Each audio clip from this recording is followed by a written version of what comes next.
For the sake of the country, I urge the House to vote and pass the bipartisan infrastructure bill. Holding this bill hostage is not going to work in getting my support for reconciliation bill. Simply put, I will not support a bill that is this consequential without thoroughly understanding the impact that it'll have on our national debt, our economy, and most importantly, all of our American people. Sounds reasonable. Looks like he's using common sense there as well. Good morning. Welcome back to the show. I'm Rob Finnerty. That was West Virginia Senator Joe Manchin, who is a Democrat. He says he's a no vote for that $3.5 trillion Build Back Better bill until he's got a chance to see the bill and study its effects on the American people. But he is in favor of that smaller $1.2 trillion bipartisan package that was passed months ago. Joining us now for more is Kentucky Congressman and the Republican leader of the House Oversight on the House on Oversight for the GOP, James Comer, is with us. Congressman, good to see you again. How are you? I'm wonderful. Great to be back on. It's good to have you with us. How does this play out? Because Joe Manchin and Kirsten Sinema, who doesn't get the headlines that Manchin does, she is against this. She doesn't want to raise the corporate tax rate. She doesn't want us to be less competitive with our adversaries like China. Joe Biden wanted this thing wrapped up by Halloween. That's come and gone. Now he said he wants it wrapped up while he's overseas, and he's coming back real soon. So where does that leave us when it comes to infrastructure?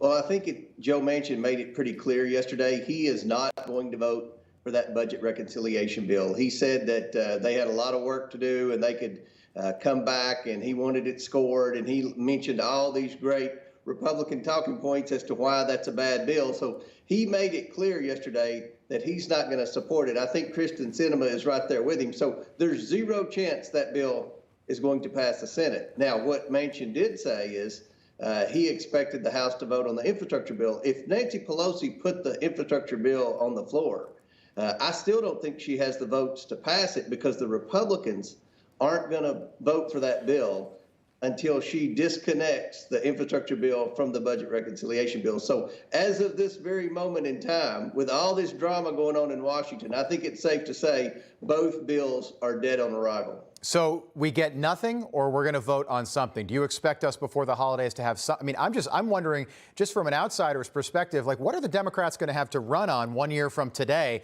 if not this? Well, they're scared to death right now. Today's a big day. It's the election day in Virginia. Virginia, as you know, is a solid blue state, but the polls all indicate that Youngkin is surging and probably going to win tonight. If he wins this election, you talk about the Democrats going in disarray in the House. You haven't seen anything yet. They realize that if a Republican can win in Virginia, then a Republican can win in just about any swing district in America next year in the midterm. So I think a lot of Democrats want to sit back and see what happens in Virginia. I don't know how that's going to change the momentum of their bills or not, but they are definitely watching the election results tonight in Virginia. Well, we've got to talk about coattails, though. I think let's just say if Glenn Youngkin does win tonight, and he's got a very good chance. Terry McAuliffe could certainly win. There was over 1 million early votes cast in that state, still under those COVID voting rules that were the temporary measures put in place before the 2020 election a year ago that we've talked about. Let's say Glenn Youngkin wins tonight. Does that make Joe Biden a lame duck president this early in his presidency?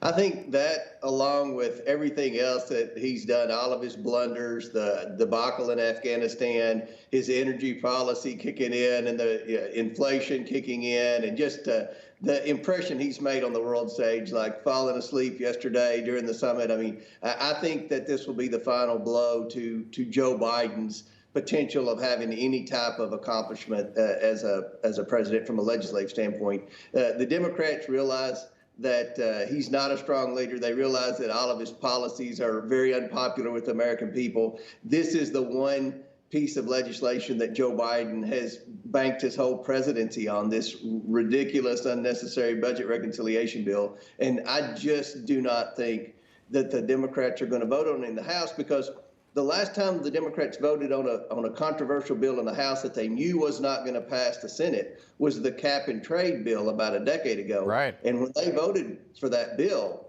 they voted for it for nothing, because it never became law, and the American people rejected them at the ballot the next election cycle. We picked up a seat in Kentucky because a Democrat who represented a lot of coal voted for cap and trade. And again, it didn't even get a vote in the Senate floor. And that's what's going to happen this time. So I really think, because of what Joe Manchin said yesterday, that these bills are dead on arrival. And I'm wondering if this is not going to be Joe Biden's Obamacare.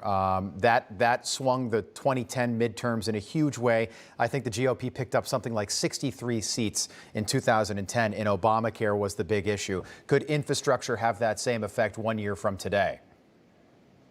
Well, the infrastructure bill's a little more popular than the budget reconciliation bill. I think most Americans would support infrastructure. Now, if they saw what all was in this infrastructure bill, I don't think they would be very excited about it.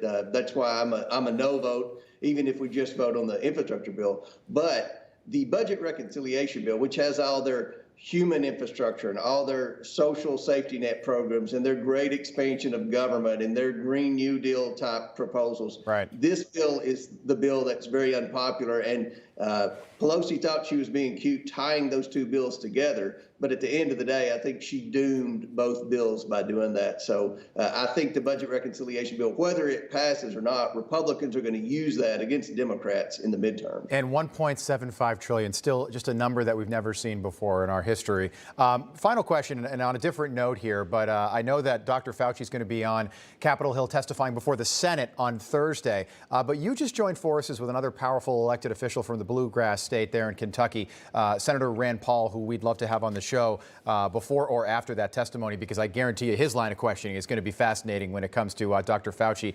But he tweeted out today, I sent a letter with Congressman James Comer to Dr. Francis Collins, the director of the NIH, requesting information on an update made to the NIH website on October 20th, 2021, just a couple of weeks ago.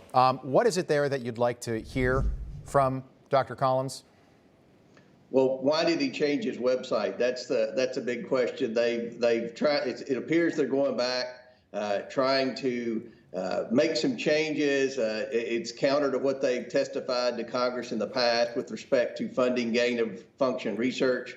I don't know that they realized that they had on their website that they were actually doing this. So my House Oversight Committee, we've uncovered a lot of grant money that did go to Wuhan lab for gain of function research, despite what Fauci and Dr. Collins said. That's why they're backtracking. And then they went and changed their website around. So they have a lot of explaining to do. They've never been forthcoming with the American people, and it's starting to come out that a lot of what they said was just not true. And I think the people are fed up with. We could use the word lie. I think we could use the word lie pretty aptly there. Congressman, thank you so much on that. I had no idea it had taken place until I saw the tweet, and then I looked into it. They literally changed the website.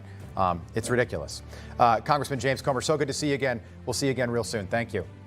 Thanks for having me. Hey, I'm Rob Finnerty. Thanks for watching. If you enjoyed this video, please join the conversation in the comments below. Don't forget to subscribe, too. Hit the bell icon to be alerted to breaking news. And remember, there's a whole lot more on Newsmax TV, America's fastest growing cable news network. Newsmax TV, we're real news for real people.